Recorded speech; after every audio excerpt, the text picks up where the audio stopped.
Surat police action મોડમાં આવી છે। કાપોદ્રા પોલીસ દ્વારા અલગ અલગ પાનના ગલ્લાઓમાં ગોગા પેપર સહિતની સામગ્રી બાબતે ચેકિંગ હાથ ધરાયું હતું। ગોગો પેપર ન વેચવા પોલીસની કડક સૂચના છે।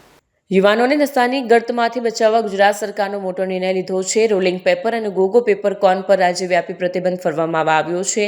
ગોગો અને રોલિંગ પેપરના વેચાણ પર પ્રતિબંધ મુકાયો છે। ગુજરાત સરકાર દ્વારા યુવા પેઢીમાં વધી રહેલા નશાના વલણને રોકવા માટે એક અત્યંત મહત્વનો અને કડક નિર્ણય લેવામાં આવ્યો છે। રાજ્યના ગૃહ વિભાગ દ્વારા બહાર પાડવામાં આવેલા નવા જાહેરનામા મુજબ હવેથી રાજ્યમાં રોલિંગ પેપર, ગોગો, સ્મોકિંગ કોર્ન અને પરફેક્ટ રોલ જેવી વસ્તુઓના વેચાણ અને સંગ્રહ પર સંપૂર્ણ પ્રતિબંધ મૂકી દેવામાં આવ્યો છે। આ તત્વો ફેફસા અને શરીરના અન્ય અંગોને ગંભીર નુકસાન પહોંચાડે છે। યુવાનો આ પેપરનો ઉપયોગ કેફી દ્રવ્યોના સેવન માટે કરતા હોવાનું પણ સરકારના ધ્યાને આવ્યું। રાજ્ય સરકારના આદેશ અનુસાર હવેથી તમામ પાન મસાલાના પાર્લર, ચાની નાની મોટી દુકાનો અને કરિયાણાની દુકાનો અને જનરલ સ્ટોર સહિતના સ્થળોએ આ પ્રતિબંધિત વસ્તુઓ રાખી શકાશે નહીં।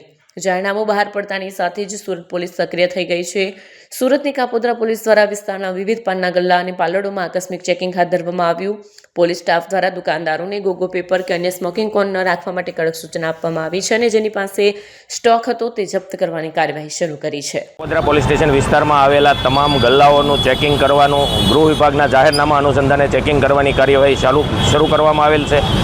તમામ ગલ્લાઓ ચેક કરવામાં આવશે। તમામ ગલ્લાઓમાં પ્રતિબંધિત ગોગો પેપર, ફોઇલ પેપર તથા માદક નશાકારક પદાર્થોનું જે પીવા માટેનો ઉપયોગમાં લેવાતા કાગળો વગેરે કબજે કરવાની કાર્યવાહી શરૂ કરવામાં આવેલ છે।